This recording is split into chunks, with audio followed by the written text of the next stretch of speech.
going on, guys? Welcome back to Pure Evil MMA. I'm your host, like always, Evil Eddie from MyMMAnews.com. I'm going to be dropping all the latest MMA news on you, so if you're new to listening to this podcast or if you're watching on YouTube, make sure you guys subscribe down below here on Pure Evil MMA.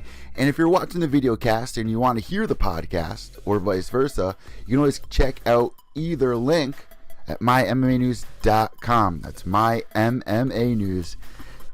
Make sure you guys are also following me on Twitter. We have so much to talk about today. We got some exciting fights tonight. We had some crazy fights last night, which I want to get into with Jose Shorty Torres, Team Shorty over there for Titan FC. Definitely want to touch a little bit on that. The fights tonight with Werdum versus Tybura. Guys, remember that was supposed to be Mark Hunt's fight, so I want to bring that back into light.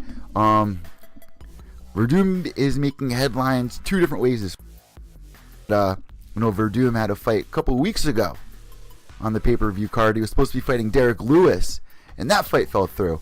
And now he's replacing Mark Hunt on this one. It's a great card. We're going to be reviewing that. Bellator went down last night. A lot of people got injured. That card kind of fell apart over there in Jerusalem, but they're actually having fights right now. Bellator down in South Florida, I believe. Susan Singari is actually down there. She tweeted me last night because I swear I saw her dancing in the crowd of Titan FC. I was like, is that Susan? She was like, no, hon, you would know if it was me dancing on UFC Fight Pass. So she's down in South Florida right now. I mean, there's just been so many fights this weekend. We had CES, there was boxing last night, Bellator last night, Titan FC last night. Then tonight we have UFC. I mean, come on.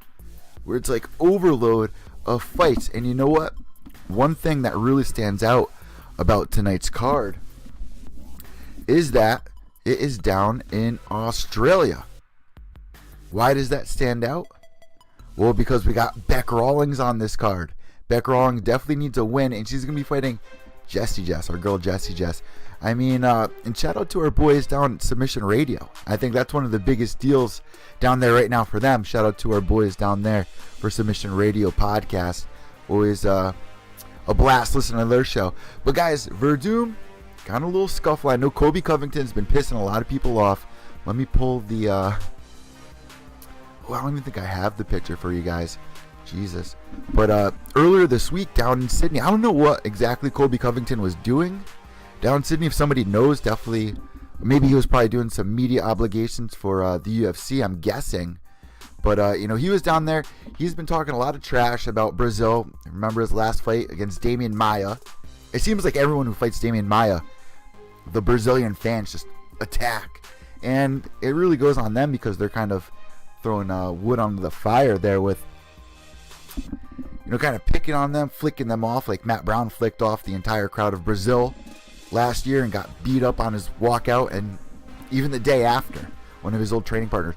Well, here, Damian Maia was beefing with, Colby Covington was beefing with Damian Maia. The Brazilian fans were not liking it. He calls the Brazilian fans a bunch of filthy animals. And this is just in case we have any MMA fans listening right now that didn't catch that in the last couple of weeks. Well, Colby Covington goes from being pretty much a complete nobody last year to this year everybody can't stand the guy. And it's a win-win for him because, like they always say, any publicity is good publicity. So for a guy that was last year when I interviewed him, not many people knew who Colby Covington was at all. And I love Colby's fighting style. I think he's a great character. But this just fits this guy perfectly. I mean, it really all started when he was calling out Woodley, who he actually trained with over at ATT. They kind of trained together. I mean, Woodley claims that he'll be on one side of the gym and Colby will be on the other side. They don't really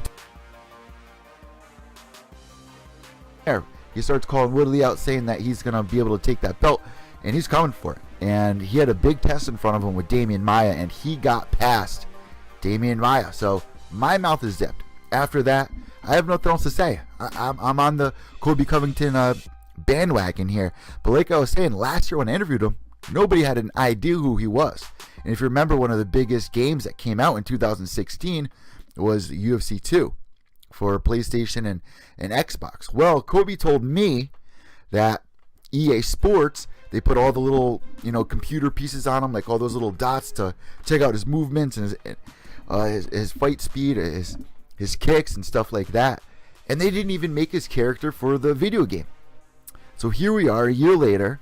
The guy's ranked 3rd in the division, and he's making headlines nonstop. So it's definitely a win-win. You might be a little Colby Covington out. You might have been hearing his name too much. You probably might not even still know who he is. You maybe not even caught the Damian Maia fight. Well, I'm sure you at least caught the headline of Fabricio Werdum throwing a boomerang at the head of Colby Covington. Now, this is another slap on the wrist, it seems, for Fabricio Werdum. He's been causing a lot of issues lately. He had that kind of a scuffle with Tony Ferguson a couple weeks ago before their media scrum. On that fight night, Tony Ferguson was like, you know what? I'm the main event, bitch. You're the co-main event. You sit down. I'm doing my interview. Don't bother me. Don't bother me. And they got in this whole scuffle. Werdum called him a name you probably shouldn't be calling anybody this day and age, honestly.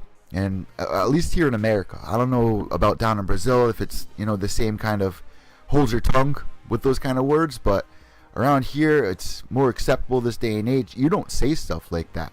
We're not in 4th grade anymore. We're adults. Which is why it's kind of weird to see a lot of foreigners. I might throw around that word. I don't know if it's acceptable there, but it's definitely not acceptable here in the United States in 2017 as we look at 2018, which brings us to the next topic in the drama of MMA this week, which Conor McGregor was at Bellator. One of the biggest headlines coming out of that card, once again, was Conor McGregor ringside getting yelled at, getting scolded by the same referee from a couple weeks ago in Mark Goddard. So in case anybody hasn't been caught up on this, in case everybody's been living under a rock or just haven't been able to follow along in the MMA world, well, Bellator held a card overseas, obviously not here in America. They're over in Poland. Conor McGregor's buddy was in the cage fighting, and it looked like he won the fight. But there was some confusion. We didn't know if the round was over or if his buddy won the fight. Mark Goddard's in the ring. Conor McGregor jumps in there, jumps on his buddy, and his buddy was surprised. Like, didn't realize it was Conor for a second. At least that's what it looked like to me. And takes Conor down. Mark Goddard tells Conor, the round's not over. There's just the chaos going on in the ring. And usually after a fight, if the corners fighters win, the cornermen usually come in and they celebrate. Conor McGregor wasn't a cornerman. He was just in the VIP area. Now, where was the security? Where was the second referee outside of the cage? Usually when there's one ref in there, I just talked to Bobby Wambacher about this because I wanted to clear this up about Conor McGregor's last incident. Of course, I wasn't saying, bringing it back to Conor, but I was just trying to figure out, what does security look like? What are the areas where people are really not supposed to go around outside of the cage? Where's the other referee when, the other one's inside the cage officiating? So the other referee is supposed to be kind of security on the outside, making sure that, the admission can get in or the doctors can get in. But it's Conor McGregor, and he's cage side at Bellator. Bellator, this is huge for them because they don't have to pay Conor McGregor $1. Here's his buddy fighting. We're going to zoom in on Conor. They were probably hoping that Conor McGregor was going to do something crazy. As soon as this moment happened, a matter of fact, it took about 20 seconds for Bellator to tweet out the whole situation. Just this footage. And it was like, tune in tonight. Conor McGregor starts whatever. Bellator was so quick to jump on that. And it's a huge win on their part. And now everyone's like, Conor McGregor should be scolded. Well, let me circle back to this. After that, Conor McGregor kind of gets into Mark Goddard's face. And Mark Goddard tells him, you need to get out of here. And kind of like it kind of looked to me like he shoved Conor. And then Conor got all pissed off, runs over to Mark Goddard. And Mark Goddard's walking towards the downed opponent. And Conor bumps into the downed opponent. This is a guy that probably is concussed at this point. Just got knocked out. I mean, it could have been the end of the round. It looked like a knockout, but allegedly it was the end of the round. And he topples him over, which is very dangerous. And, when it comes to things like that, you got to be more serious. Of course, we're all kind of laughing at this situation, but when you have a downed opponent, you got to take that very seriously. You cannot be inflicting any more damage, or the fighter kind of seemed like he knew where he was, but we don't know. We don't know what was going through his head, if he was okay. And everyone was confused. Even people that weren't knocked out seconds before they just had no idea what was going on. Complete madness. So now Conor might be punished, and this is what they say, and this is so crazy to me. So everyone's looking for a punishment in Conor McGregor with this whole situation, because it's just not acceptable. You don't do that. You're not a cornerman. You don't have the right paperwork. You're the superstar. You're Conor McGregor, but still, there are rules in place. Now, Bellator took this and ran with it, yeah, but you can't have other fighters doing this in the future. You need to do something about this. So UFC comes out and says, listen, we're going to take Conor off the UFC 219 card, which, let me stop you right there.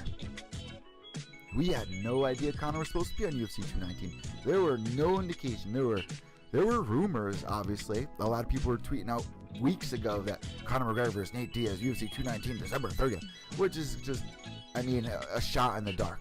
Most likely, if you're looking at the way things are right now, you can take an educated guess to say that maybe this is where the UFC is going with all the headlines that were coming out in the past couple of weeks. But as we get closer, we didn't hear much about it. We didn't hear Conor McGregor's team come out and say we got something.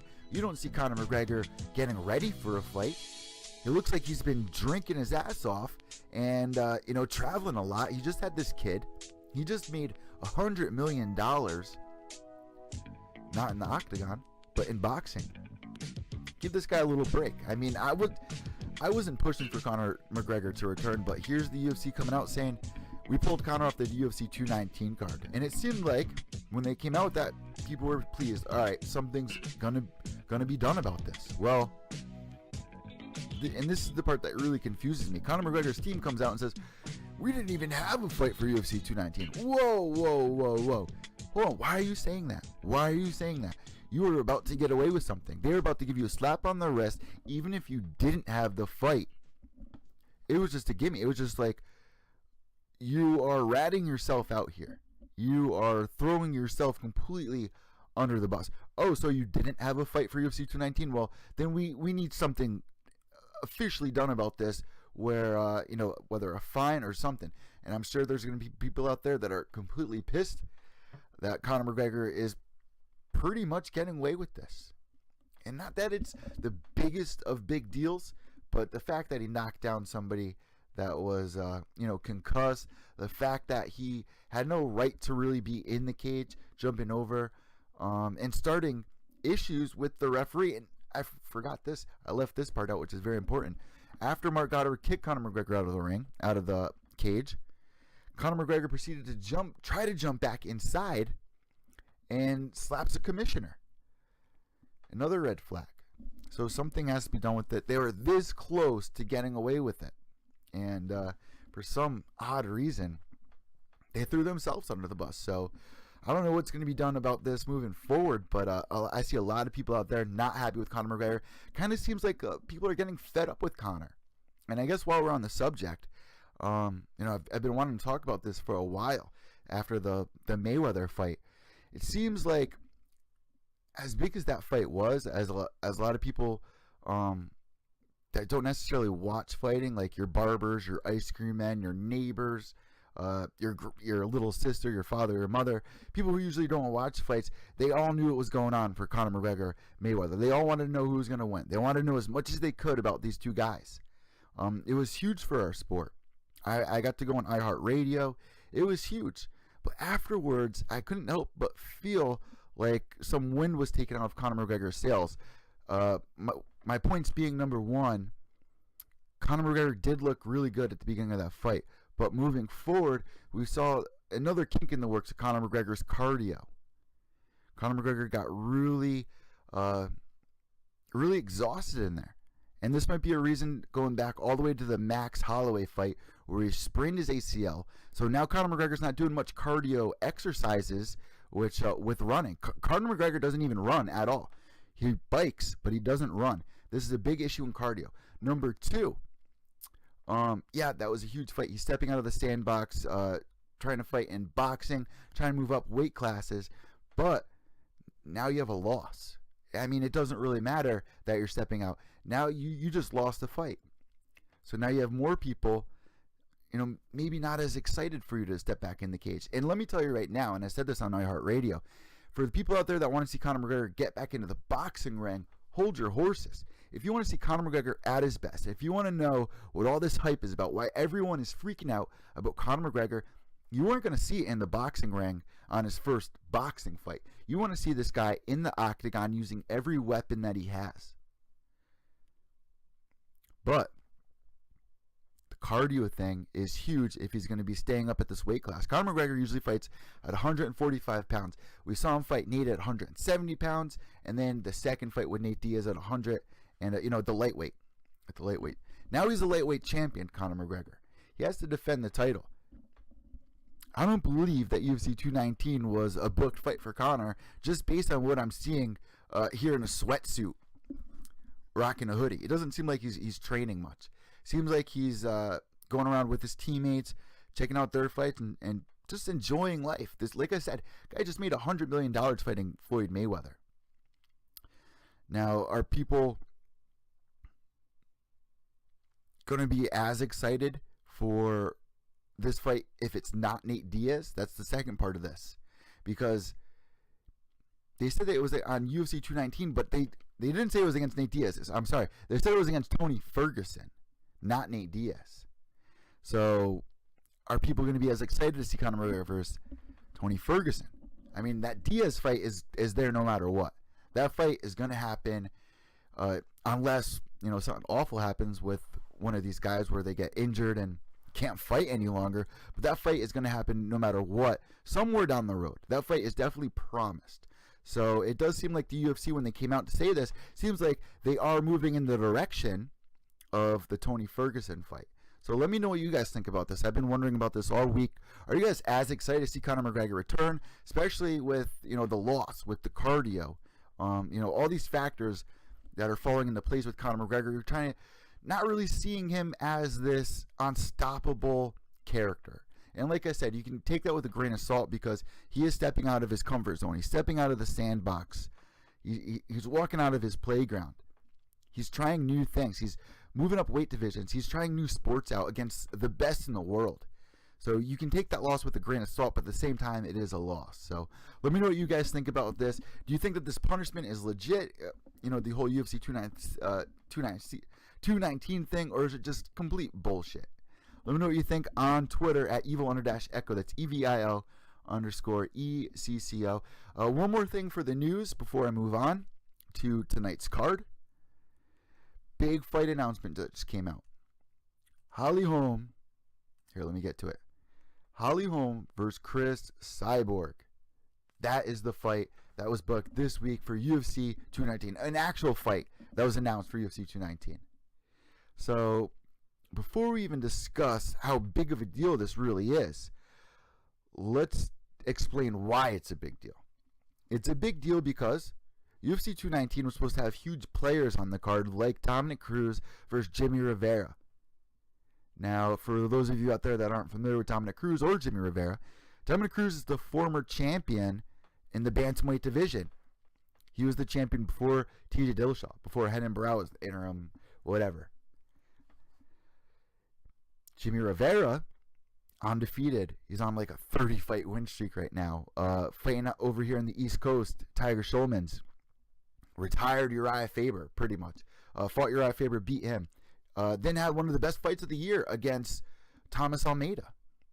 If you guys don't remember that fight, totally go back, because we're going to be discussing that fight on the end of the year show with Eddie Mercado from Bloody Elbow. We'll see who we have on the show, but always look forward to the end of the year show. That is definitely contender. Jimmy Rivera versus Dominic Cruz was supposed to be booked for UFC 219. Dominic Cruz breaks his arm. This fight collapses. Not only that, guys, there's another huge card that fell off. Frankie Edgar was supposed to be fighting Max Holloway for the title for UFC 218. That fight fell off. Frankie Edgar gets injured. So now you have two of these huge fights. We're marching towards the end of the year. Right now it's November 18th. So there's only a month left in the year, a month and 2 weeks. What cards do we have? What fights do we have to look forward to in these closing weeks here? I mean, UFC usually does something huge.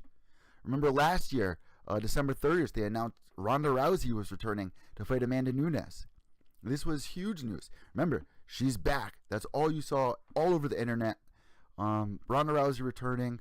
There was a lot of great fights that ended off last year. Now we have all these injuries. The Cyborg Holly Holm fight was up in the air. And it was just announced. This is a huge deal. Holly Holm, despite her losing her last couple of fights, she lost to Jermaine Durandamy. Very controversial fight, but at the same time, very close fight at this.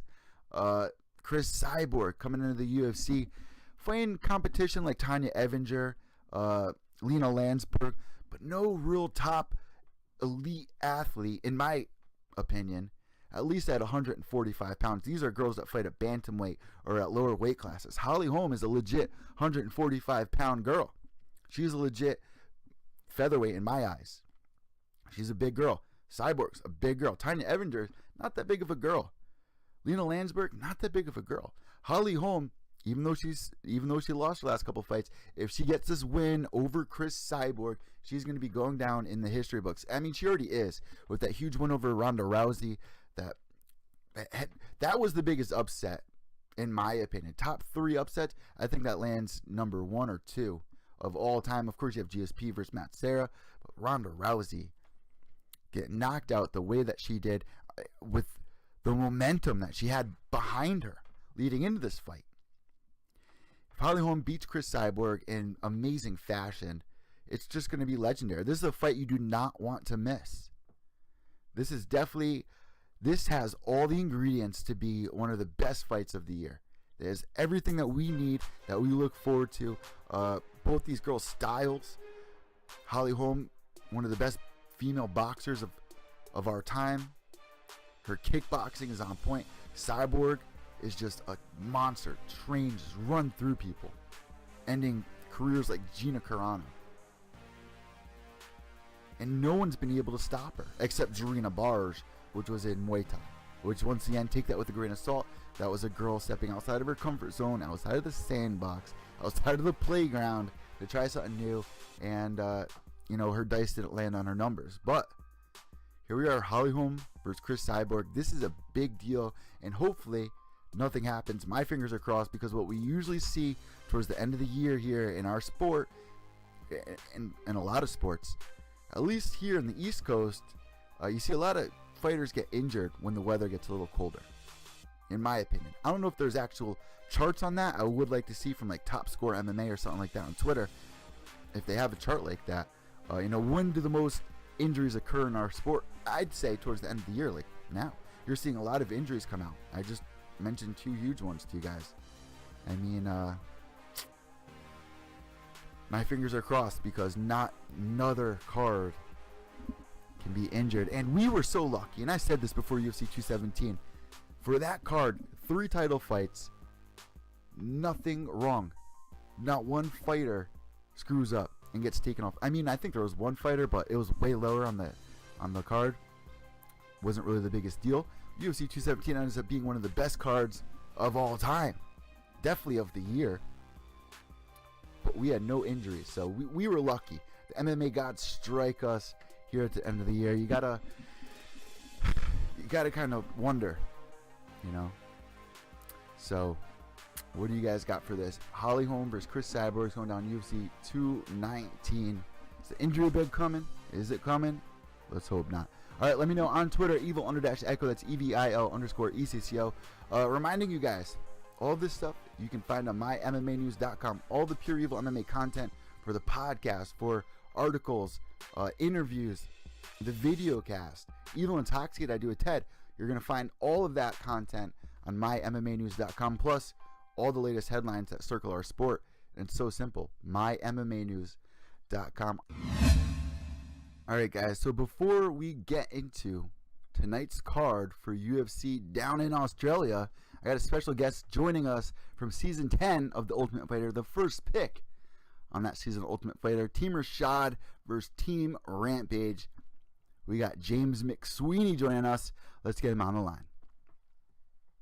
All right, guys, welcome back to Pure Evil MMA on MyMMAnews.com. I got a special guest for everybody, one of my favorite contenders on The Ultimate Fighter. He's been on the show before. We got James McSweeney joining us from Thailand. What's going on, James? Yeah, I'm good, thank you. Thanks for having me on as always. Sorry, I'm in bed right now, so I'm just chilling out before I go to chill out and watch a movie. But so you see, I'm top empty, but it's okay. Now everything's going good, mate. Everything's all right. And I think that's how a lot of people will recognize you, because of that tattoo that got across your chest. I remember when I was in high school playing the video game and playing as your character with the big tattoo on the chest and everything. So, unfortunately for the podcast listeners, they can't see it. But it's always nice checking in with you over here, James. And I know that you've trained over in Thailand when you were a kid. So, is this something that you do every year or two, that you go back to Thailand, then stop at Denver, then go back to England? How does that work for you? I was staying here. I came here about, I left here about a year and a half ago, just over a year ago actually, to go to Australia. And I was here prior to that for like 2 or 3 years. And I just come over for a training camp. I was fighting in Croatia, I think, or Slovenia. And then I went over there. I spent like 3 months here. My daughter was only 6 months old. Yes, I was probably just over. Yeah, she was 4 years ago. And after that fight, I beat the guy really quick, and he took me down. I submitted him fast. And then after that, my wife and I were talking. We were living in Las Vegas, and she was always talking about Thailand and Thailand this and Thailand that. And I was like, hey, if you like it, we can move there. I've got opportunities there. There's a lot of gyms that would want me there. And she was like, really? And I said, yeah, we can go. And then literally within a couple of months, we packed up and we left, and we stayed there for 2 or 3 years. To be honest, we've always just been like, it's just home from home here, for us. So it's good training. It's beautiful weather. It's a great lifestyle for my family. It's I always get to earn good money here if I'm ever going to be teaching. I get to meet where I'm staying in Phuket. There's obviously a load of gyms down here, and there's a few all over the world come here to train, from Tiger to AKA and all different top gyms. I'm training at AKA right now with Mike Swick and Caesar and all the top guys, Marcio and Amir, and there's a lot of good guys there right now. So we're getting some really good training in, and just enjoying it while we can.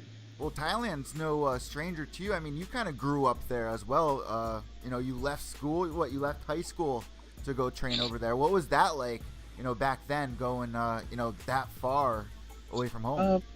It was good for me. I mean, it was a learning curve. I thought I was a man back then, as all young teenagers do, but I knew nothing about life. I just thought I knew everything. But, it was good. I got to train really hard and fight and experience things that maybe a normal teenager wouldn't experience. And it was, I made some mistakes, and I learned by a lot of things. And so I think for me, it allowed me to grow up a lot faster and experience different levels of fighting from fighting out in the jungle to, fighting in bars, and not actual bar fights, but Thai boxing in bars, and just learning and growing up really. And then back from then, I went straight from there to Holland, and it just all progressed from there onwards. So to catch everybody up that might not have been, tuning in back in the early 2000s, or maybe they're just new to MMA right now, because I've been saying this for a while. I really think that the fan base has at least doubled in the past 2 years for mixed martial arts, and you were a big competitor on that season of Ultimate Fighter, season 10. So I think we want to start there and then move forward, because I got a lot of questions for you about what's going on right now in your life. But just to kind of reminisce, I know that we've kind of done it before, but you were on the season with Kimbo Slice. Now, unfortunately, Kimbo's no longer with us. Do you have any, memories that stand out about, living with Kimbo? Anything? The biggest thing that ever stood out with Kimbo was that, of course, we never knew that he was even coming into the show. And, as you can see if you watch the video, that it was a real surprise. It wasn't like a stage thing.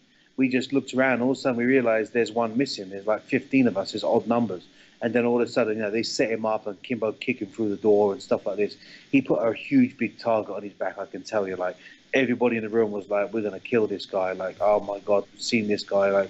Everyone wants to prove themselves, right? We've seen him on YouTube and this stuff. And, of course, Kimbo had a huge persona on YouTube. I thought it was real. But when I got to meet him, I think it was the biggest shock for me, because I thought I was going to meet this bigger attitude guy, the king of the streets, the bare-knuckle tough man.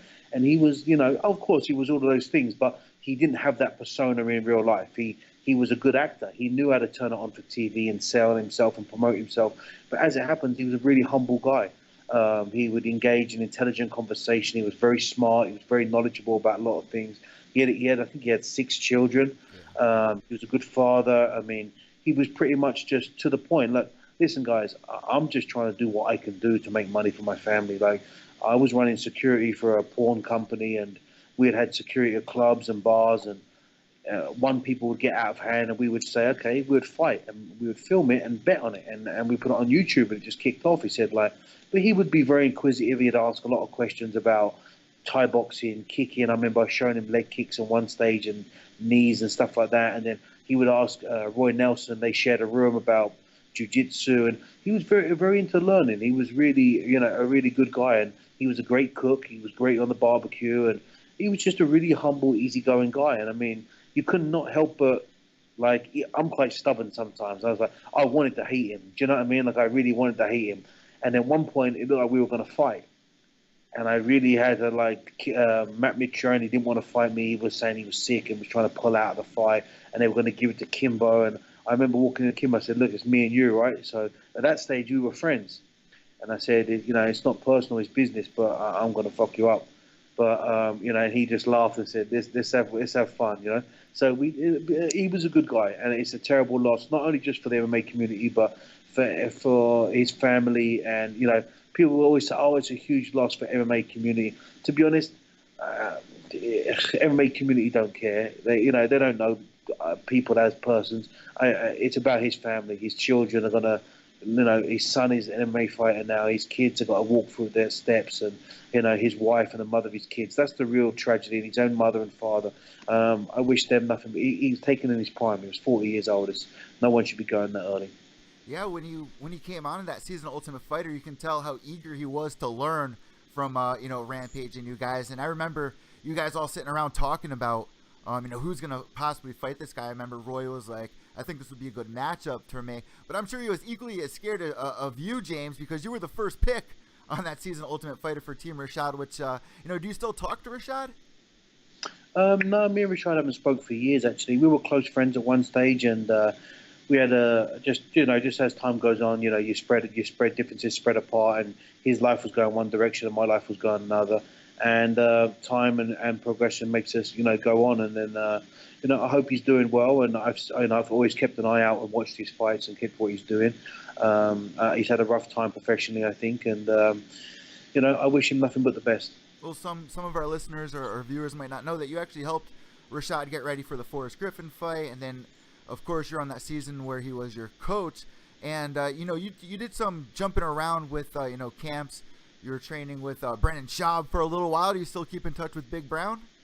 No, that's the thing. I mean, I moved to the other side of the world. When I literally left America, I mean, it's so hard. And with Brendan as well, we were good friends, and he's a great guy, and I'm very happy for him going on and doing comedy, and his podcast is huge. And he's doing a load of stuff. He's always been a funny guy and a great personality. He was an amazing fighter and athlete, and I think he decided to retire for his own reasons, and I respect that. It's not my place to judge or question that. But he's gone on to, in my opinion, bigger and better things, and I think that's an amazing quest for a lot of fighters. Have a hard time doing that. So I wish him nothing but the best. I know he's a father now. He has a baby, and then I know I'm a father too. So that must be an amazing feeling for him. So he's a good guy. So I'm sure he'll make an amazing dad. It's so funny that you bring that up because if you type in on Google James McSweeney, one of the first 5 things that pop up is your wife, of course, and then you just had the little girl. So is she out in Thailand? Did she go to school in Thailand when you guys were there for a couple of years, preschool or anything? No, she was only too young back then, and my wife's an amazing mother, so she has a degree in child development, so she spends a lot of time with my daughter and has helped her progress in many different ways. But now, she's turning 5 in February, so she was going to preschool in Australia, and then she'll start going to, it's kind of the same thing, preschool here. They go after Christmas and stuff like that. But that's the good thing about Thailand, is that they have some amazing international schools and private schools here with beautiful facilities with different array of people from all over the world. So it's a great learning curve for her to mix with so many different cultures and people, influences.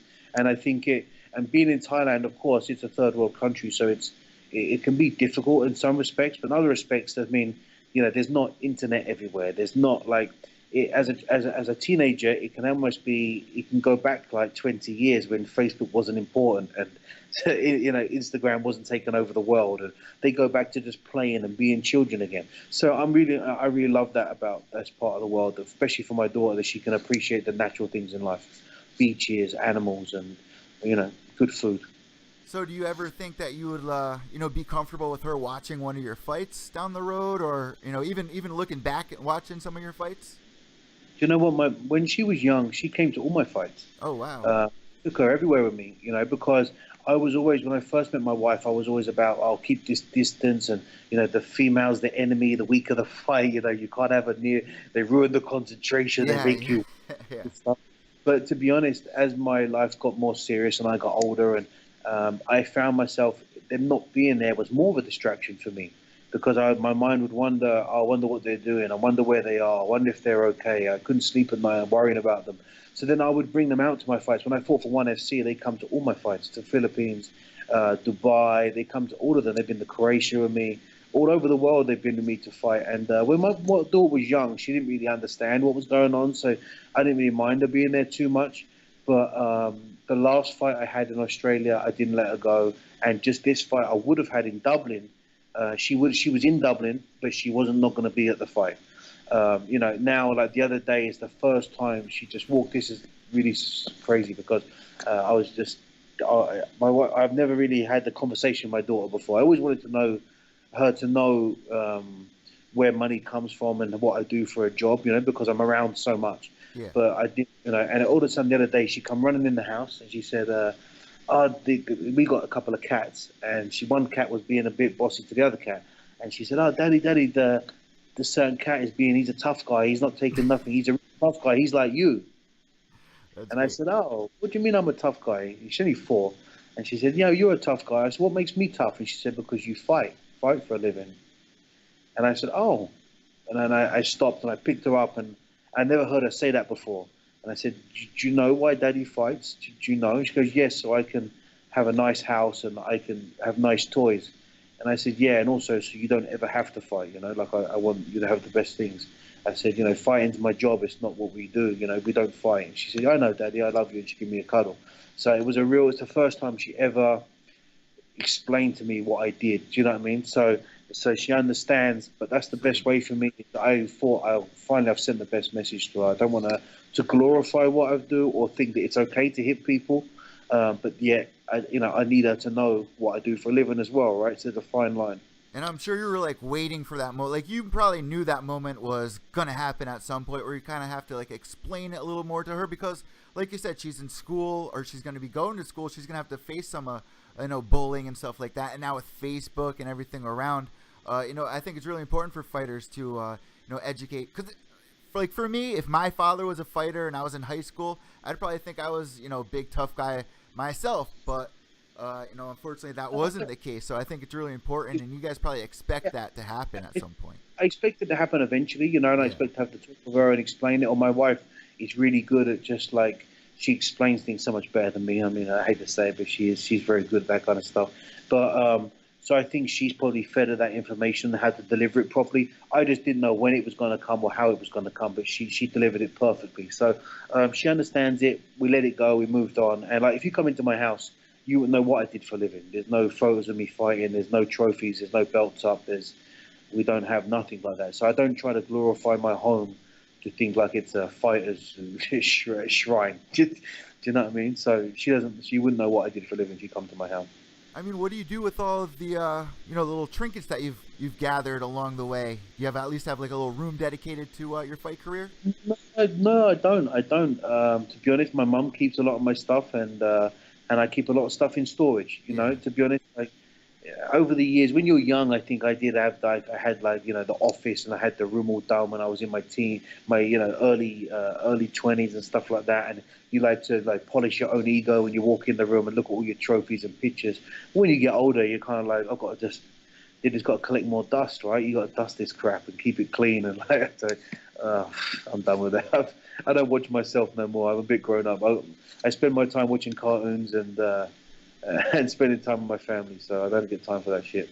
It's funny because one of the recent embeddeds for UFC, Michael Bisping goes to visit his mom, and his mom has like a little shrine of all of his stuff too. So that doesn't really surprise me. I'm sure it would be I'd be pulling my hair out if I was a parent of a fighter. I'd get so nervous every time. So you were just bringing up your recent fight that was supposed to go down for KSW 40. Can you kind of clear some of this up? I know there was a lot of confusion. You were there for the weigh-ins. We were all waiting to see if you were going to get passed and cleared to fight by the MMA UK. Safe MMA, they're called. Yeah, Safe MMA. What exactly happened on that situation? What happened was about over a year ago, I was going through, when I first moved to Australia, my body wasn't feeling good. And for the last few years, my body hadn't felt good. And I just, to be honest, was just burning the candle at all ends. I was just wearing too many hats at one time. I'd moved country 2 times. I had started new businesses in gyms. I became a father. I was a businessman. I was a husband. I was, all of these things. And to be honest, it just took its toll. And I was training really hard. My body wouldn't recover the way it used to. When I was going out and fighting, and I felt like I was doing good, but then I would lose the fight, and it was like, I look back on it, I'm like, geez, I didn't feel myself out there. So when I moved to Australia, I had to get new medical care, and I went and got some tests done. When I told the doctors about how I felt, they said, well, there's a load of different symptoms. There's this, and all this stuff was out there. But we're going to test you for some tests. One of them was epilepsy. I went through all the tests, but the test for epilepsy, it takes a long time. And this is what happened with media.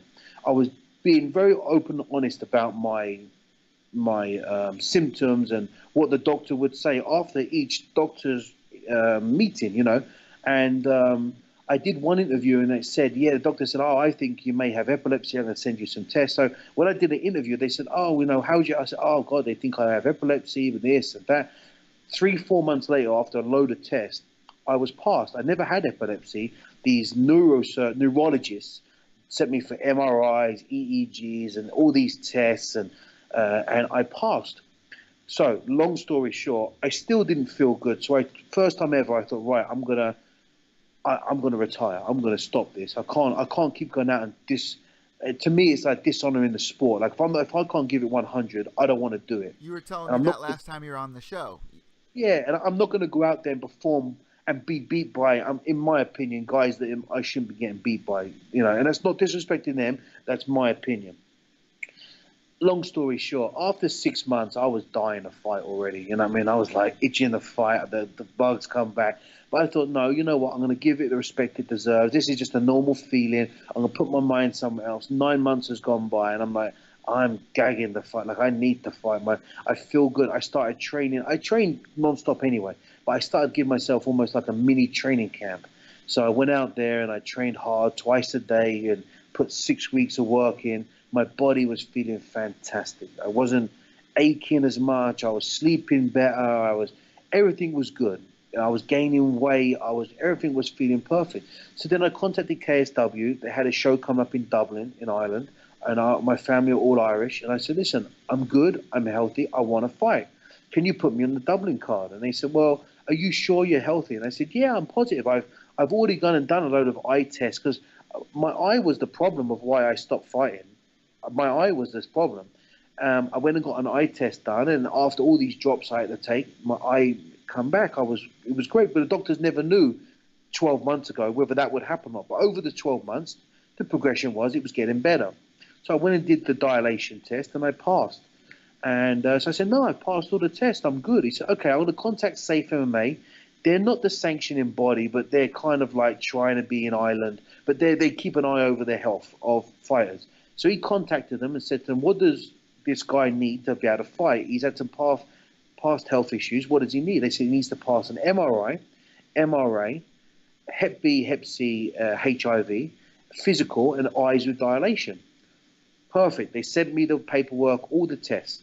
I went and did all the tests. I went down to the Manchester Institute with Dr. Chris Lamb, who's the head of the athletic department, does all the UFC, Manchester City, Manchester United, Premier League football players. I did all the tests with them, and I passed all. Chris Lamb said to me, "Hey James, I heard this thing about this epilepsy. What's going on?" I told him the truth. He said, "I want to see these test results from you had done from an EEG." I produced him the test results, and the EEG said all test results normal. And I have the test; I can put it out there publicly, and it said no epileptic genic features found, so no epilepsy. He said, "Great, no problem." Anyway, we submitted it all to Safe MMA, and we were just waiting to get cleared. But every week, they weren't clearing us. It took about 5 weeks, right? No, it was ridiculous. Anyway, long story short, Chris Lamb called me and said, "James, I don't know what's going on, but if this fight was in England, I would have passed you already. But there's something going on over here. I think it's to do with this poor lad that passed away in Ireland a few years ago. This new company, Safe MMA, are very cautious of anyone." He says, "But I've already gave the recommendations. I think they're going to let you fight." And I said, "Okay, cool." But it seemed like me and this one guy, I don't want to put him out there publicly, but on the phone, we didn't seem to meet eye to eye because I was extremely frustrated. And he kept telling me that he was the go-between between the board and myself. And I said, "Well, who's the board?" He wouldn't tell me. But for someone who was a go-between, he was very opinionated with me. And I said to him, for someone who's not meant to be, who's a biased person who's meant to be involved, you're very opinionated. Like, I can smell like you're more involved than you're making out. So me and him obviously got off on the wrong foot. Long story short, I said to him, "Listen, let's cut to the chase. Fly me out to Ireland and see Dr. Dan Healy is meant to be the top neurologist, head of Safe MMA." He said, no, that can't happen. And I said, "Well, why not?" He said, "Well, Dan Healy's the head of neurologist for Safe MMA." And I said, "Yeah, let him test me and let him see that I'm all clear." "No, it's a conflict of interests." This was like a month out from the fight. And I said, "Listen, if I don't see what the conflict of interest is, who better than the Safe MMA doctor to test me, neurologist, to see that my brain's okay? I'll fly tomorrow. Let's book it."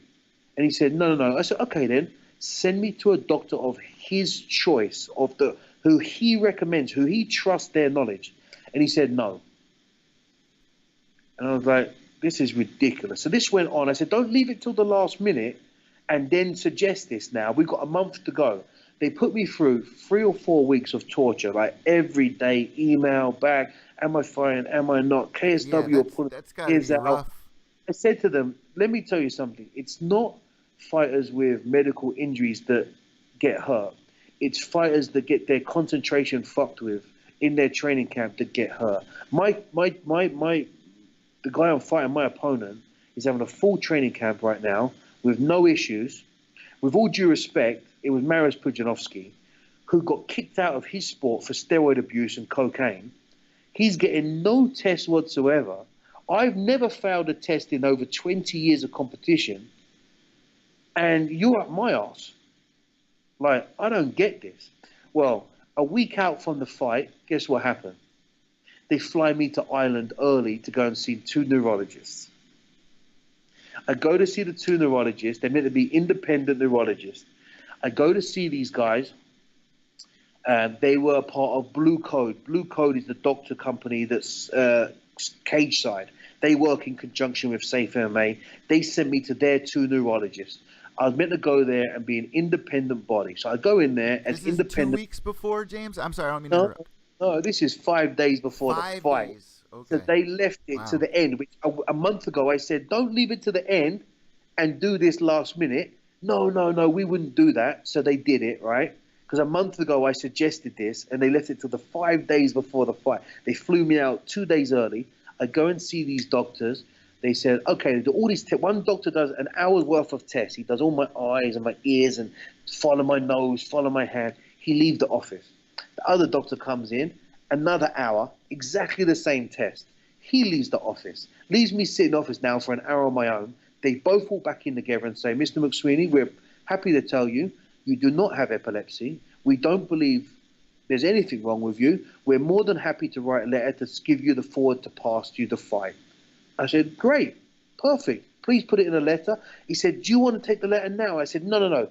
Don't give me the letter. Send it straight to them. I don't want to be like, "Oh, James fucked with the letter," or some rubbish. Yeah. Directly from you.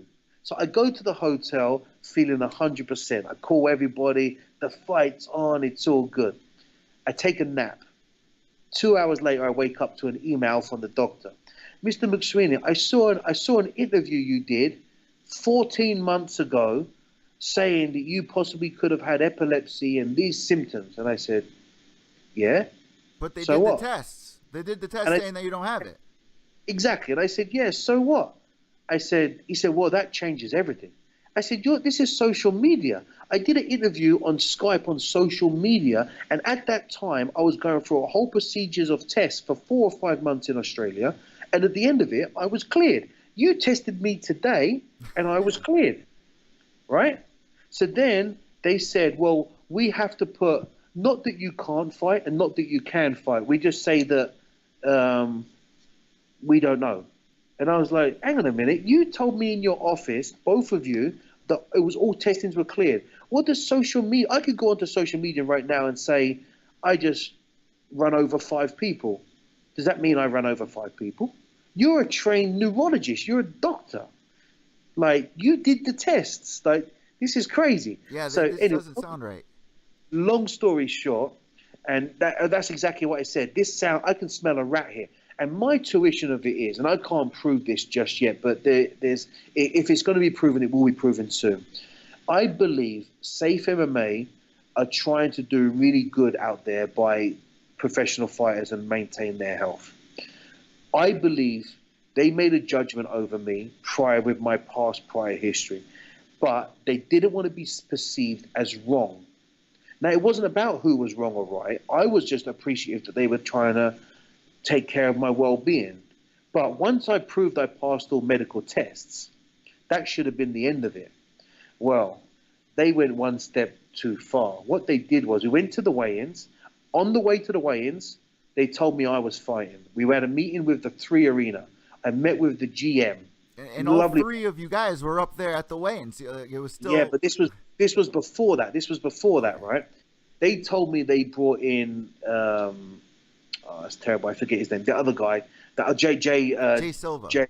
Jay Silva, because they were going to bring him in to announce another fight in December or something. So I was like, why is Jay here? Like, this is suspicious. Anyway, we go to the 3 Arena an hour before the weigh-ins. I sit with the GM, and the GM sees all my test results, and he says, Mr. McSweeney, you've passed all the tests. What's the problem? And I said, I don't know. You tell me. Safe MMA went round the back, spoke to the 3 Arena, made them sign a contract saying all fighters must be passed by the 3 Arena, by Safe MMA, or they will cancel the whole show. So, of course, the 3 Arena signed the contract, right? They wouldn't fail me, but they wouldn't pass me. They left me as pending. Huh. So, I never got a suspension. I can fight tomorrow. So, after the weigh-ins, we go back upstairs and we meet with Dan Healy, this neurologist. He comes in as an independent neurologist and says, we're not going to clear James. And they said, but we can't fail him and we're not going to pass him. And I said, this is ridiculous. I said, Dan Healy, and this was in front of both my corner team and both members of KSW, Martin and Martian. And they were furious. And I said, listen, we're here right now. Why didn't you test me when I requested it before? And he said, no, I'm independent. I'm not involved. And I said, then why are you here? And then he was trying to put it on KSW, blaming KSW, saying that KSW better look after me and they better pay me and it ain't my fault and all this stuff. And I said, no, it's your fault. I passed all your tests and I even did 3 extra neurologists independently we paid for, and they all passed me too. No one failed me. I could put on Facebook or any media you like right now, on this computer, I have all my tests passed. But they wouldn't clear me. And what they did was, by making our point was that they said to the 3 Arena, we have you under contract, that everyone must be passed, otherwise he can't fight. Now, they were going to shut the whole show down. And they were serious. The 3 Arena wasn't going to let it go on. So KSW, which is, I got to take my hat off to them, they fought for me like I wouldn't believe, which I'm not trying to blow smoke up their ass, right? And but they fought for make that fight happen, no end. In the end, they were going to cancel the whole show, the day after the weigh-ins, the hour after the weigh-ins. And I said to them, listen, you can't do that. Like, let's just calm down. I'll stand down, let Jay take the fight, but you've got to give me Marius as soon as he's available, which will be March. And we all agreed on it. That's why I was getting up into the cage after the fight to talk to Marius, and we and Marius already shook hands. I apologized to him and everything else. Now, the biggest thing is that Safe MMA said no competition can take place in the 3 Arena without their approval. A week later, they had one of the biggest kickboxing shows at the 3 Arena in Ireland. Safe MMA didn't test anybody, and the whole show went ahead. Are you talking about? So you can fight anywhere but the 3 Arena, pretty much, right? Is that the?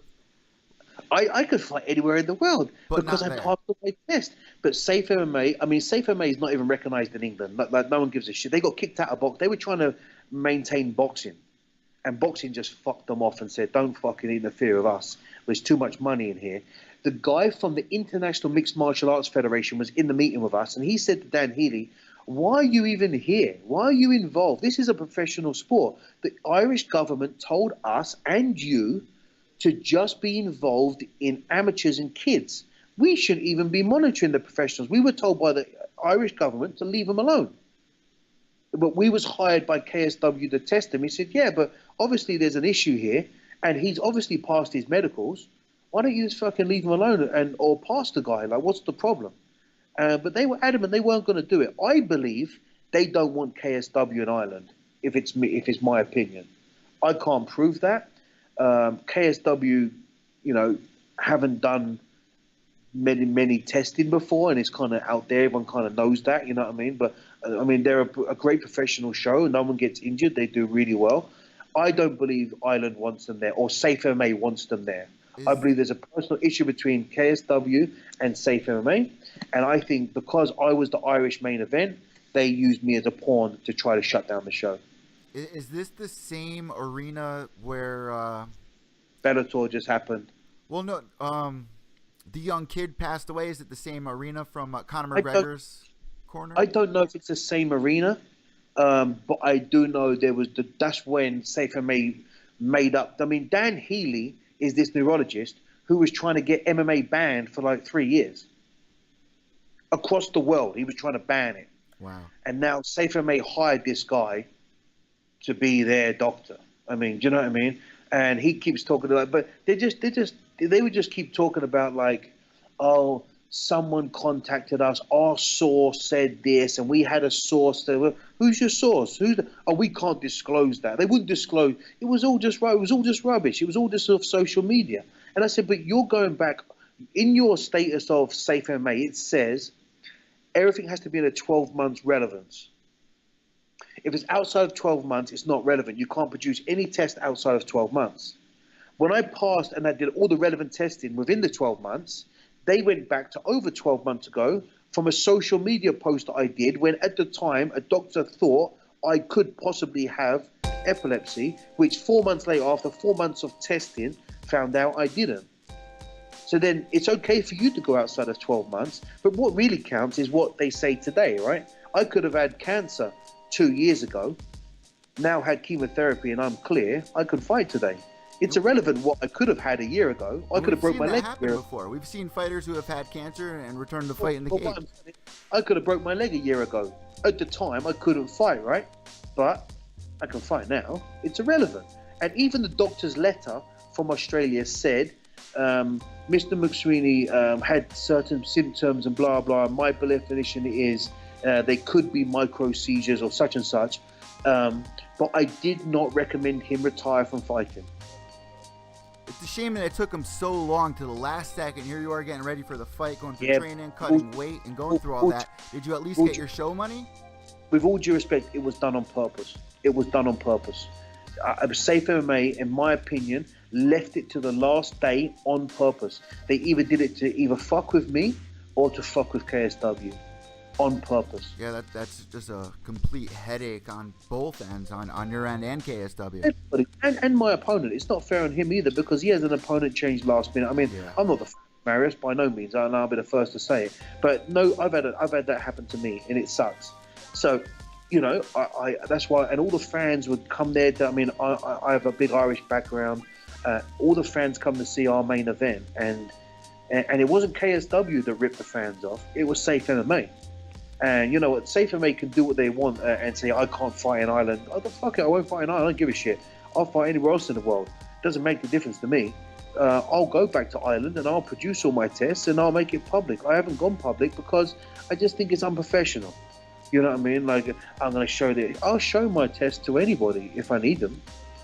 So the rumor is that KSW is going to book you within a half a year, allegedly in Poland. Is that correct? Well, yes. Well, we spoke, and I asked to fight December because they have a big show. But I understand they had already budgeted that show and had already done that out. So I said I want to fight Marius then and give everyone in Marius's hometown in March. Marius shook my hand on it. Martin and KSW all shook my hand on it, and I've carried that up, and I've said, "Are we sure it's going to happen?" And he said, "I'm going to try and get you fight in March. I'm just not sure it'll be Marius." All right, guys, that was James McSweeney from season 10 of The Ultimate Fighter. Make sure you're following him on Instagram. And moving forward, we are going to recap UFC Sydney. Let's jump right into that. Just getting into the studio here. Well, not even my studio. Obviously, it's 1:48 in the morning here on the 19th of November. Just wrapping up UFC down in Sydney, Australia. Fabricio Werdum versus Marcin Tybura. And here's the thing. I mean, it was a slow start of the night, right? We had a couple of decisions. Then it really picked up with a couple of really nice finishes, which we're going to recap in just a second here. Don't want to spoil it for anybody just yet.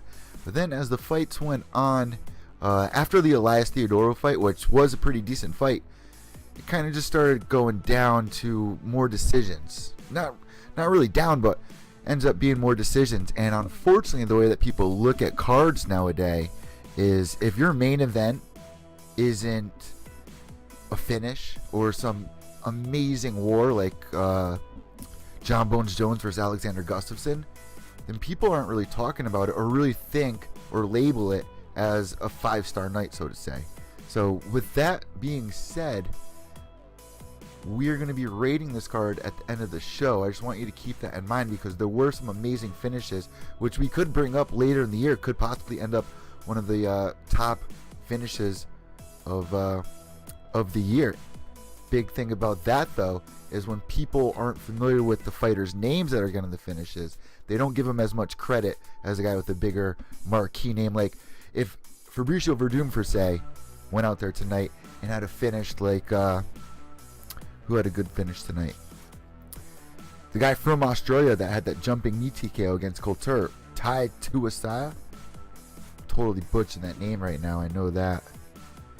But he had a flying knee, man. If Fabricio Werdum had that against Marcin Tybura, you'd have people freaking out on Twitter. At the same time, there were a couple of debut fighters. A lot of fighters were on a couple fight losing streak. Most of the fighters are hot and cold. Win, lose, win, lose. Perfect example of that is, who did I say? Tim Means, he's always hot and cold. Or Nick Lentz. Somebody like that. It's like hot and cold. Tonight wasn't a card where there was guys on crazy win streaks or anything like that. Matter of fact, Will Brooks, man, on a 3-fight losing streak. Who thought we ever see the day that Will Brooks is on a 3-fight losing streak, losing to Nick Lentz, which I was just talking about, and actually brought up his post-fight speech, which people were kind of ragging on. I know Garrett Bryant wasn't a big fan of it, but it did seem really genuine. He got the point across, and he's kind of taking this bad guy role. I mean, going back, I was kind of laughing about it tonight, and I even tweeted out, I bet he's going to call it BJ Penn. Watch him call it BJ Penn once again, because there's just an old inside MMA joke. Nick Lentz, somebody tweeted to me tonight after I tweeted that out. They were like, Nick Lentz once said that a win over BJ Penn wouldn't do anything for him because it's not the biggest win of his career. Well, here we go now with definitely the biggest win of his career, beating Will Brooks. So this is going to be quite the talk because he's challenging American Top Team $50,000 to get any one of their fighters, and actually saw a fighter on Twitter saying, let's do this, and his name Should I ruin it for everybody? I'm not going to ruin it for everybody because I don't want to get everybody too crazy about it. You want to know? Go check out my Twitter page and you'll see what I'm talking about. All right, so Damian Brown versus Camacho. Camacho wins via decision. Not really anything to really talk about. Kasim versus Chambers. Alex Chamber coming in this fight. Been a while since her last fight. Kasim, man, amazing head kicks. She looked a little stiff in the first round, but as the fight started going on, she looked really good. Started opening up a little bit. Besides that, guys, there really weren't that many crazy fights tonight. There were 3 finishes that I want to discuss, though. All right, so they brought up my boy James McSweeney tonight during the live broadcast. Let's see. I want to show you guys the finishes. All right, so Benoit versus Mokatrian. I mean, these names are pretty ridiculous right now at 2 in the morning. But, you know, Benoit going into this fight, I remember 2 years ago he had an amazing performance where he took a short notice fight and he was just inching it out against Ben Nguyen. And everyone was saying if he had a full training camp, like this is not the last time that we see this kid. Here he is 2 years later tonight, making a huge splash, breaks his hand in the middle of this fight, finishes it by TKO with a head kick. Let me get that recap up for you guys right now. Here's the image of this head kick. Unfortunately, you guys on the podcast can't see. Perfectly placed, broken hand, 3rd round finish.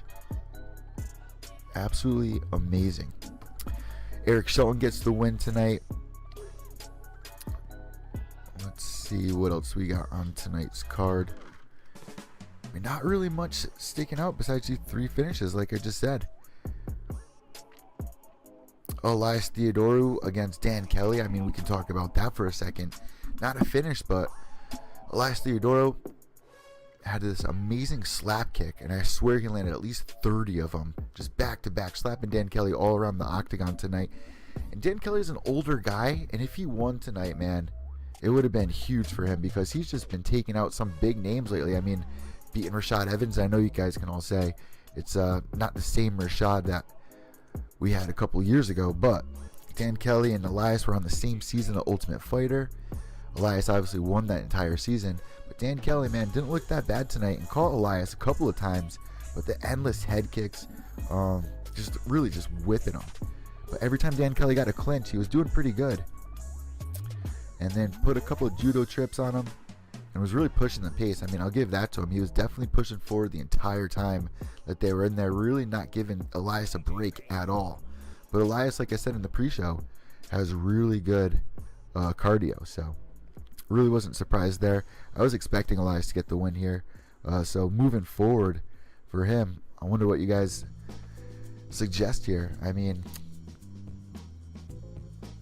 it hasn't been an easy road to the top, but he's inching his way up there, and beating a guy like Dan Kelly, it's definitely another notch in the bat. Jake Matthews getting a win here. Not really an exciting fight, but some pretty decent transitions in the fight. And here's what people are saying tonight, and this is why I keep circling back to this. When they're saying that it wasn't really an exciting night, I agree, but at the same time, any moment in this sport, something crazy can happen.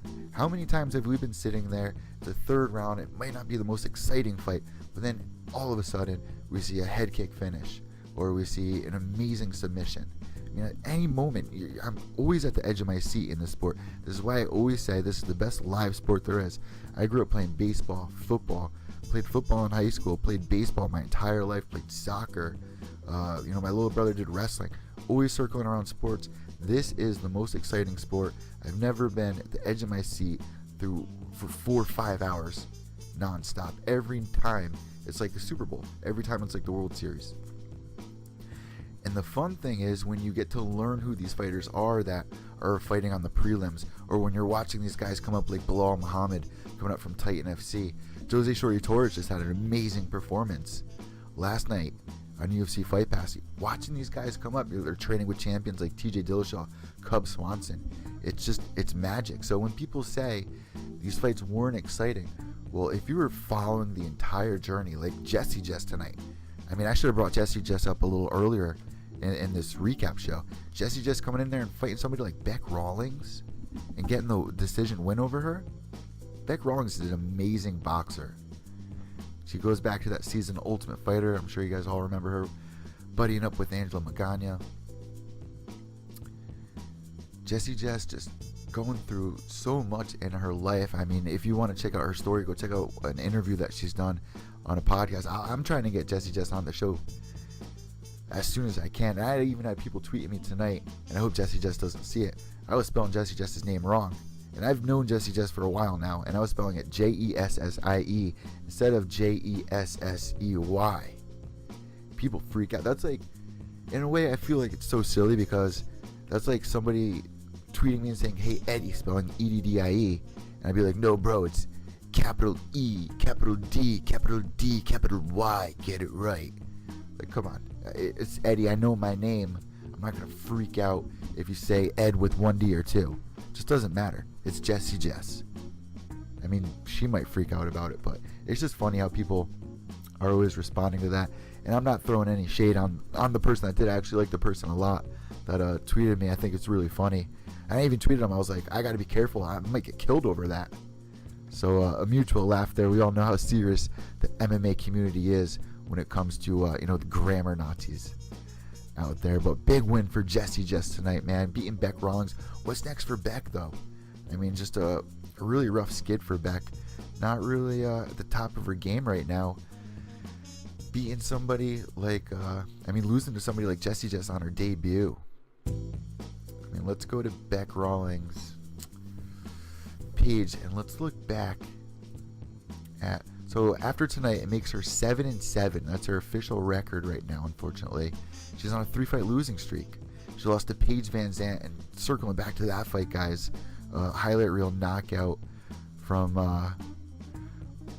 earlier, or midway through 2016. Paige Van Zandt with that crazy kick. Beck Rawlings was not giving her any credit at all. Was actually laughing at her in the first round, and comes back, gets dropped with the kick, the can kick. Then she loses to Tisha Torres. Now she loses to Jessie Jess. So I don't know if she's going to go back down to Invicta. I mean, she has a pretty popular fan base. I don't know. It's not up to me. What do you guys think is going to happen with Beck Rawlings? What do you think of my girl Jessie Jess? Our girl Jessie Jess making a huge splash on a co-main event for the UFC. Absolutely amazing. You guys can see here on the video cast my picks tonight. I went, let's see, we got 1, 2, 3, 4, 5. I got the first 5 fights right. Then Ilwo Brooks lost. Then Makatran lost. Volkanovski won via TKO in the first round. Elias won.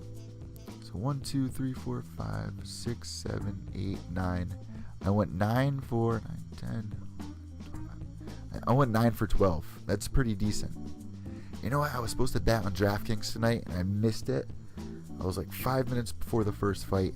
I went on DraftKings. I was all ready, pumped up to do it. I even talked to DraftKings on Twitter, and they hooked me up with the link and everything. I was going to tell you guys, how it went. I was going to, tell you exactly what happened, if I won, who to place money on, whatever. Didn't work out. We're going to have to do that for next week, which I actually think is Overeem Ngannou. I got to double check that, but if my calendar's right, I believe our next event, if it's not UFC 218, it is Overeem Ngannou.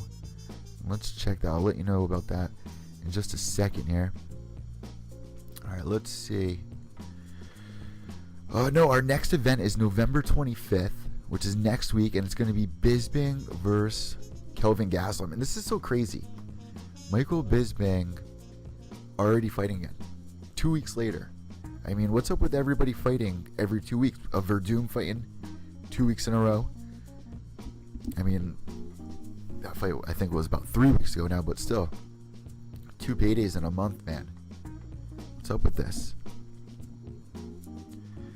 So then, Ultimate Fighter season finale, December 1st. And then we have UFC 218, Max Holloway versus Jose Aldo. If you guys check out the podcast, you can check out some of the reasons why I'm favoring Jose Aldo to win this. And just to give you a quick preview, I mean, going back to that Max Holloway Jose Aldo 1 fight, Jose Aldo was winning the first couple of rounds there. You can say that Max was kind of baiting him in, try to tire him out, weather the storm, and then Jose Aldo started feeding into the taunts. That was his first mistake. Once he started doing that, it was all downhill. And Jose Aldo finished off the first 2 rounds solid, rocking Max Holloway. And then he just fed into all the taunts. So we got a couple of really awesome cards coming up. After that, Cub Swanson versus T-City Brian Ortega. That's going down December 9th. December 16th, RDA versus Robbie Lawler. All the ingredients for Fight of the Year right there. Without a doubt. UFC 219 live on pay-per-view. It's to be announced still, but we do know Holly Holm versus Chris Cyborg is going to be up in that biatch. And that's going to be a title fight. So we got 1 title fight. Who knows? UFC might throw another title fight on there. I wouldn't be surprised. It's the end of the year card. It's a very important card. Remember last year they had Ronda returning. Amanda Nunes versus Ronda Rousey. She's back. So they need something big for this one. I'm not saying Holly Holm versus Cyborg isn't it, but it doesn't seem like that's what they've settled on for the main event here. Bilal Muhammad squeaking it out against the Dirty Bird Tim Means. And Tim Means looked a little stiff in the first round as the fight went on. Loosened up, started getting some really nice counters in on Bilal Muhammad, but Bilal was just landing some really nice power shots. It was really close. It really could have went either way. Even Bilal seemed pretty surprised when they read off the decision. It was a great job for Bilal too, coming up from Titan FC. It was really razor close, but Bilal had a really nice speed advantage here. But the reach of Tim Means, man. Tim Means has been having a rocky road here in the UFC. Let's go back and check out his last couple of fights here. Alright, Tim Means, the Dirty Bird against Bilal Muhammad. This is one I got right. I thought Bilal was going to get the TKO, and he could have. But, Bilal, I give him a lot of credit for his cardio. He looks great in the 3rd round. Oh, so here it is, guys. Or, no, it's not. I thought this was the fighter that was win-lose, win-lose. I can't remember who it was. But alright, Tim Means' last couple of fights, including tonight, losing against Bilal Muhammad. Before this, he beat Alex Garcia, unanimous decision. Before that, he lost to Alex Oliveira in submission. Before that, there was a no contest with Alex Oliveira. You guys remember that? He got his foot stuck in the cage. Before that, he has a win over Homasi. And before that, win over John Howard. I mean, he's not doing that bad, I guess. But Bilal Muhammad, man, tough fighter coming up from Titan FC. He had the amazing debut against Alan Jouban. Didn't win that. He lost at UFC 205, but other than that, he's looked absolutely amazing, beating Augusto Montano. Then tonight with a win over Tim Means, that's the biggest win on this kid's career. So hats off to Bilal Muhammad. And I found out last night, guys, I said this on the pre-show, Bilal Muhammad, who's been on my show before in the past, I just book a lot of my interviews, at least 60% of my interviews, with a guy named Brian Levick, King Lev. And I found out last night that he passed away a week after my birthday. And I talked to him 2 days before he passed away. This is a manager who really helped sculpt my career in the MMA community. He helped, like I just said, get a good portion of our interviews here at Pure Evil MMA. No matter what website I was with, he was always guiding me what people kind of steer away from, which I don't talk to anymore. Matter of fact, which is really funny, and which is crazy. When they tell you these things, you're like, no, I don't think that person's like that. Come to find out. But Brian Levick, man, passing away. Bilal Muhammad, I know that must have affected him. Same manager as Torrey Shores. Jose Shorty Torres. So a big win for Bilal Muhammad tonight there. And moving forward, I mean, that's a tough division, man. Tim Means, it's a big fucking win for him. What was your guys' fight of the night? I mean, Benoit, however we're saying his name. Lentz getting the win over Brooks. Collier losing with that vicious knee to the chin against Ty. Jess getting the finish. I mean, there were a couple of decent fights tonight, guys. Werdum, man. And I know I haven't spent a lot of time on the Werdum fight.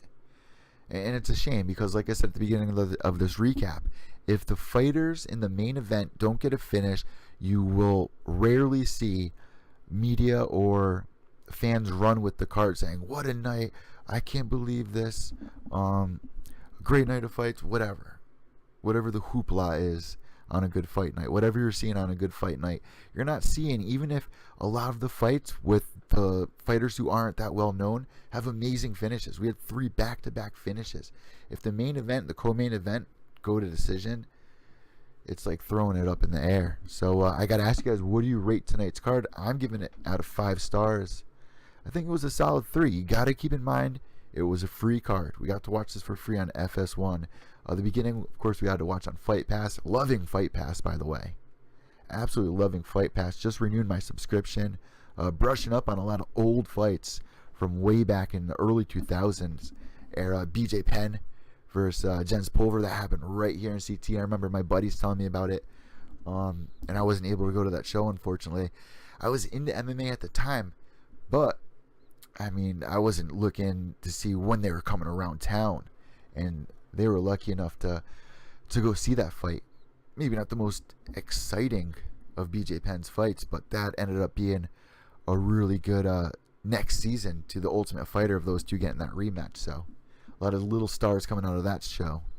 Robert Emerson from that season, he's actually fighting over at Victory FC. He was recently the double champ, but then just lost to Rafion Stotts, who I believe just has an upcoming fight for Victory FC soon. I just got my press message from Scott Zier. But guys, we got so much looking forward to as we get towards the end of 2017 here. And I am looking forward to UFC 219, honestly. Even though we're losing Dominic Cruz versus Jimmy Rivera, they might have something up their sleeve. I mean, could Woodley be coming back? Is that a possibility? They were saying Woodley versus Diaz. I was talking earlier in the podcast, this whole McGregor versus Tony Ferguson that was allegedly supposed to be on UFC 219 that no one knew about. Take that slap on the wrist and go, like I said earlier. But if that really was their plan, if that actually was real, that's fucking awesome. I would have loved that. That's the perfect way to end the year, right? What's going to be another fight that they could possibly make? Think about how many champions are really left. You just had UFC 217. That was 3 champions that were just recently crowned. So those 3 are out. How many more champions you got? You got Holly Holm versus Cyborg. There's 1 title shot.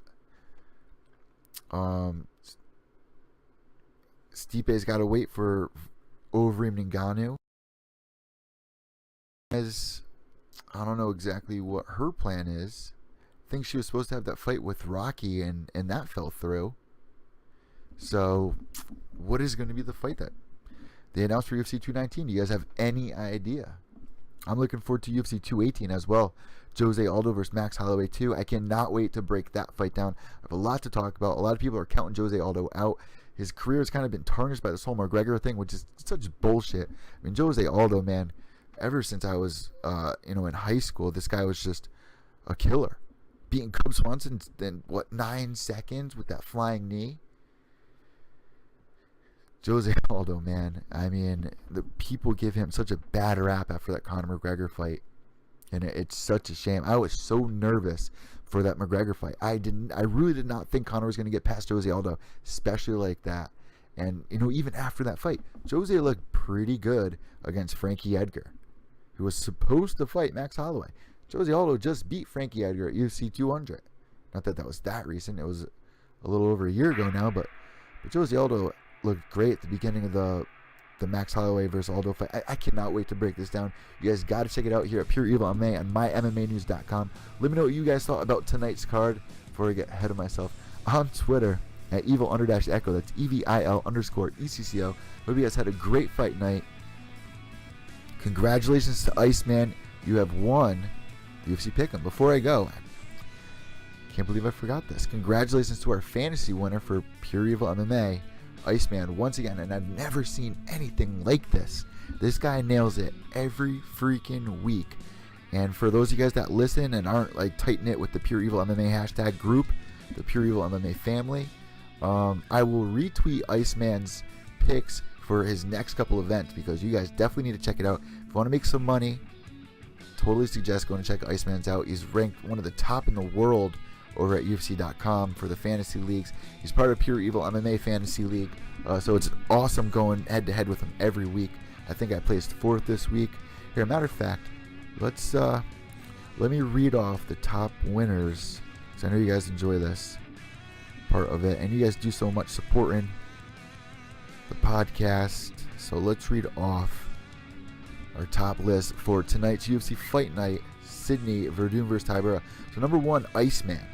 Number 2, Anna Deicher. Number 3, Max. 4, Minion. My brother Minion placing 4th. 5th, yours truly. I'll take 5th. 6th, and Chillzone95. 7th, Disturbed. 8th, Genuine Geo. 9th, Pat. 10th, BLT. Brock Lesnar's Teddy Bear. I just recently started following this guy on Twitter. He's on YouTube, guys. You should definitely go check him out on Twitter. Brock Lesnar's Teddy Bear. Tweets some funny stuff. And we've been getting pretty close with them using hashtag Pure Evil MMA. 11th place, MMA Pick. Go check out his artwork. He posts some really awesome artwork on Twitter and Instagram. 12th, Wicked Ways 1972. Jimmy there. 13th, Yusuf. General Yusuf placing 13th, making top 15. 14th, The Paz Man. And 15th, Maddie 1982. And you know what? I mean, how perfect for The Paz Man to make top 15. He's down in Australia.